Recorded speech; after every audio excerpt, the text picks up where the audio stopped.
এই গরমে ঠান্ডা ঠান্ডা লাচ্ছি খেতে দারুণ মজার হয়। আজকে শেয়ার করব খুব সিম্পল একটা রেসিপি।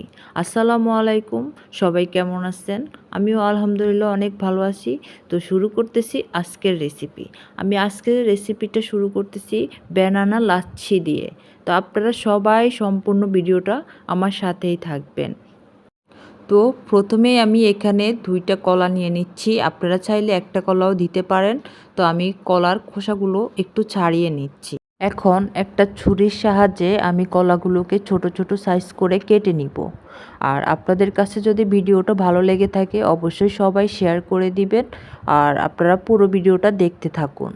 গরমে আপনি যখন বাইরে থেকে বাসায় এসে দেখবেন আপনার সামনে এরকম একটা ঠান্ডা ঠান্ডা লাচ্ছি, তখন তো অবশ্যই আপনার মনটা অনেক ভালো হয়ে যাবে।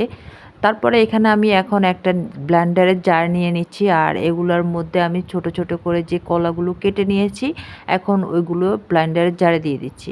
আর এখানে আমি এখন দিয়ে দিচ্ছি পুদিনা পাতা। আসলে এটা আমার স্বাদে ছিল। এখন দিয়ে দিব এখানে টক দই। আসলে আমি এখানে টক দইটা দিচ্ছি, আপনারা চাইলে মিষ্টি দইও দিতে পারবেন। তো এখানে আমি প্রাণের যে টক দইটা ওইটা দিয়ে দিচ্ছি। তো আপনারা আপনাদের পরিমাণ মতো দিয়ে দিবেন। আমি এখানে প্রায় অর্ধেকটা দিয়ে দিয়েছি।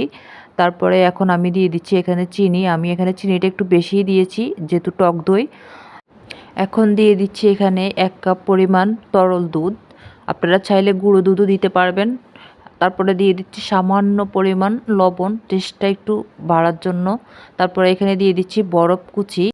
এখন দিয়ে দিব এখানে 1/2 কাপ পরিমাণ পানি। যেহেতু আমি তরল দুধ দিয়েছি তার জন্য আমি পানিটা একটু কম করে দিয়েছি। তারপরে ব্লেন্ডারের মুখটা লাগিয়ে এটাকে আমি 5 মিনিট ব্লেন্ড করে নিব খুব ভালো করে।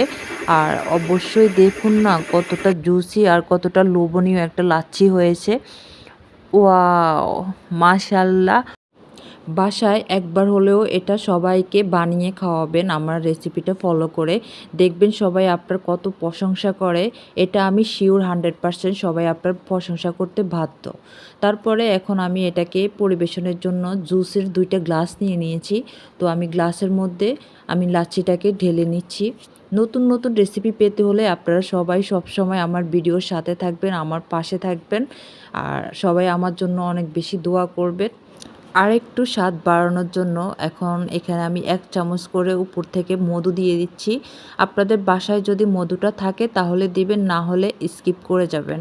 তো আপনারা সবাই যে যেখান থেকেই দেখতেছেন না কেন আমাকে অবশ্যই একটা করে কমেন্ট করে যাবেন, আমি যেন আপনাদেরকে একটা করে হলেও ধন্যবাদ দিয়ে যেতে পারি। তো সবাই ভালো থাকবেন, সুস্থ থাকবেন। আল্লাহ হাফেজ। নেক্সট ভিডিও দেখার জন্য আপনাদের সবাইকে আমন্ত্রণ জানাচ্ছি। আসসালামু আলাইকুম।